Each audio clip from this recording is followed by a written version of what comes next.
Hey folks, this is Roger again from Tail Gunner Kennel in Mankato. This next segment we're going to talk about is what we call imprinting to bird scent and gun noise.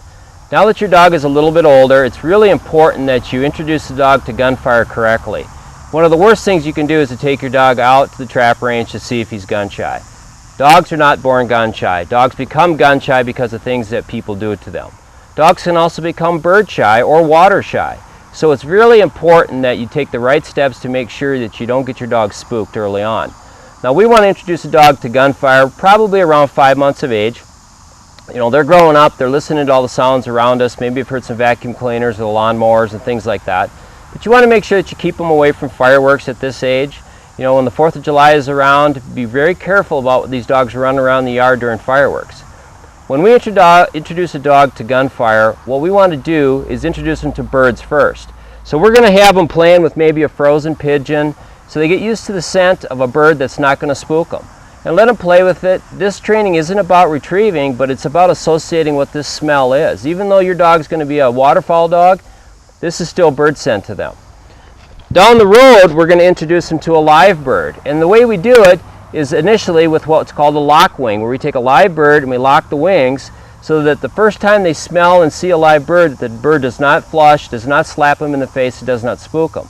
Down the road, when we introduce them to gunfire, what we want to do is introduce them to a 22 blank.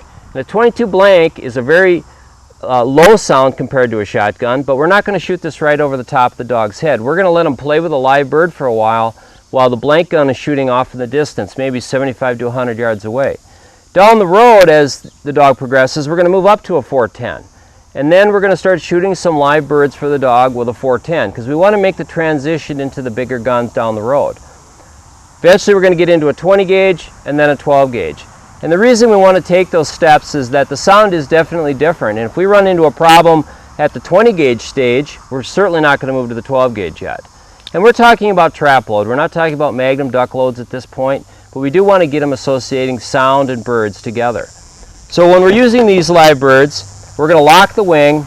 The dog's going to play with this right out here in the open yard. He's going to be chasing around on a check cord. We're going to let him play with it. We're going to let him retrieve it, build a lot of desire. That's what we're trying to do. As the dog gets real excited, we're going to unlock the wings. And we're going to take a rubber band and we're going to rubber band this part of the wing. And what's going to happen, this bird's going to naturally want to flap and fly and flutter, and that's going to actually slap the dog in the face a few times, and we want to see that dog's desire to chase and to be aggressive. If your dog is backing off or is a little bit spooked by this, then you need to go back to locking the wing of the bird. But we really are looking for a dog to become aggressive once they start seeing the flapping. Down the road, we'll actually have the dog chase a live bird like this, and the dog will be running around and we'll just do something like that and the bird will fly off. And when the dog is chasing it aggressively and isn't spooked by it, then we know he's not bird shy. During that time we're shooting guns, he's not gun shy. We can move on to more formal things from there. But it's real important that you take the steps from the little blank pistol all the way up through the 410, the 20 gauge, and the 12 gauge, and do this with live birds. It's a lot better if you do it with live birds than if you're using bumpers. And you want to make sure that you're not around fireworks.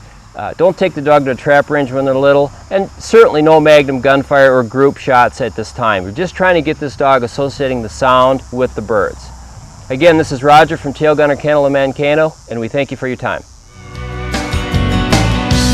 Here I am, out on the road, 18 wheels, 40,000 pounds.